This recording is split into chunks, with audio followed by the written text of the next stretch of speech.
Happy birthday to you బాబాయ్ అంతే అనండి. ఇదిగో తమ్ముడు.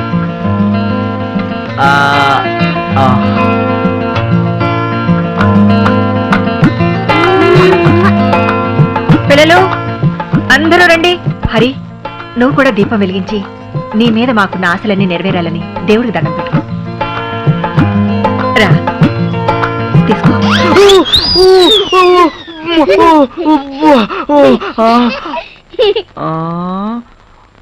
తలతో తిన్నాలు నొప్పులే పుట్టగా నాకు మాటలు లావు.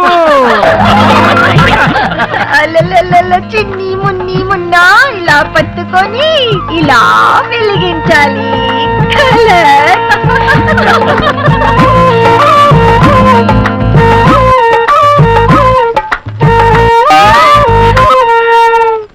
శీఘ్రమేవ కళ్యాణ ప్రాప్తిరస్తు.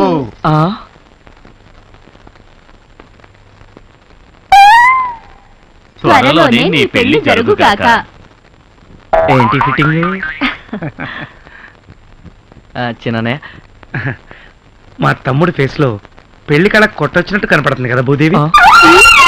నా పేరు భూదేవి కాదు, శ్రీదేవి. ఏదో దేవి.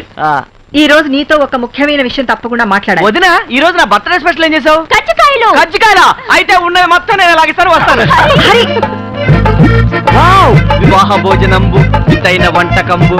ఓ మై గాడ్, ఫుల్ పండగ.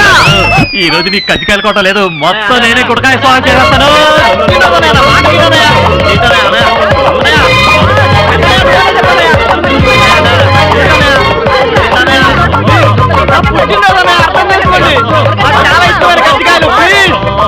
ఏమ్మా, కజ్జికాయలు చూస్తుంటే నోట్లో లాలాజలం ఊరిపోతుందా? ప్లీజ్ అన్నయ్య, ఇవ్వనయ్య.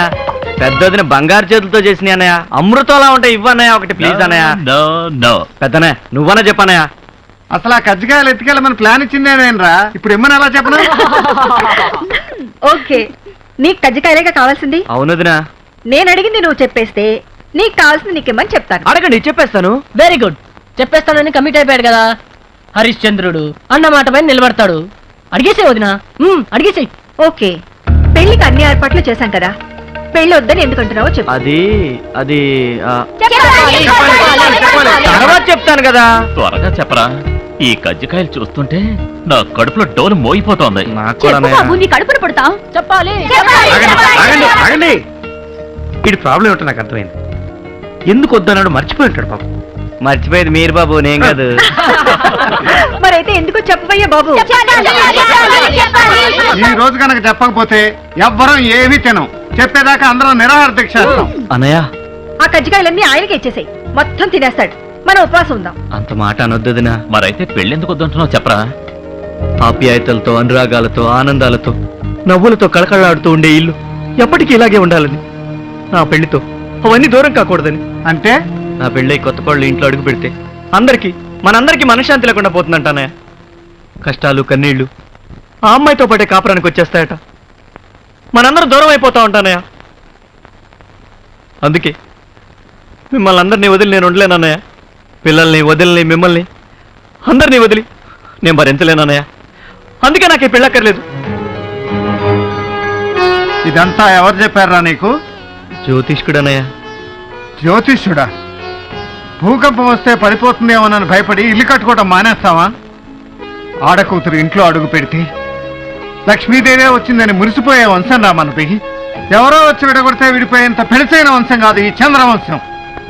ఈ అన్నయ్య మీద నీకేమాత్రం గౌరవం, అభిమానం ఉన్నా నువ్వు ఈ పెళ్లి చేసుకుంటున్నావు అంతే.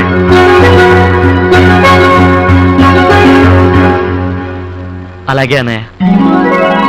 అన్నయ్య,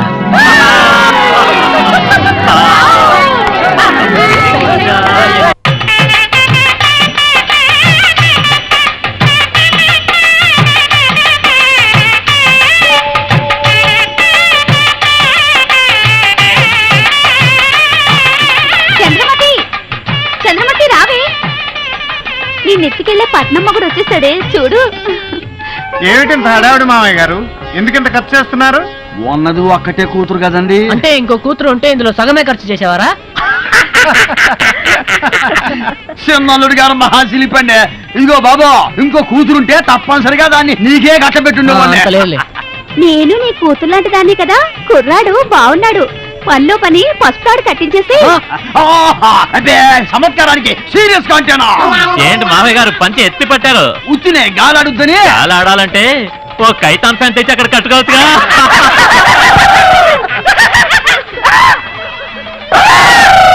వీడు ఎందుకండి జురాసిక్ పార్క్ సినిమా చూసిన లెవెల్ అరుస్తున్నాడు?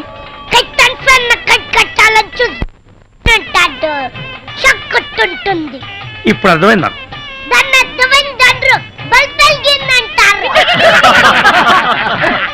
ఇదిగో పంతులో, ఆ తమలపాకులు బెల్లం అందరికి ఇచ్చేయి. తీసుకోండి తీసుకోండి. ఏమిటండి ఇది? ఏం చేయాలి దీన్ని? నాకాలండి. నాకాలా? ఆయ్, బెల్లం నాకుతూ గడపలో అడుగు పెడితే శుభప్రదం అండి. పైగా తరతరాలుగా ఇది మా సంప్రదాయం అండి. మొన్న ఏదో పెళ్లికెళ్తే తేనె నాకమన్నారు. అది వెస్ట్ గోదావరి పెళ్ళండి, ఇది ఈస్ట్ గోదావరి పెళ్ళండి. ఆడ తేనె నాకిస్తారు, ఈడ బెల్లం నాకిస్తారు.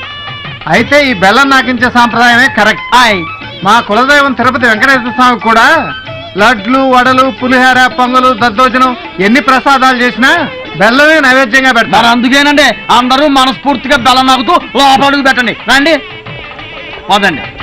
తమరు నాకట్లేదే? నాకే అలవాట్లేదు, నవ్వడమే. అబ్బో, బెల్లం నాకిచ్చాను, ఇక పెళ్ళైపోయినట్టే. సమయానికి మా ఆవిడే ఉంటే ఎంత ఇదైపోయేదో. ఇది నేను అయిపోతున్నాగా. నువ్వు అయిపోయినంత వరకు సాలుగానే లోపలికి వెళ్ళి అమ్మాయిని నిశ్చితార్థానికి రెడీ చేయి.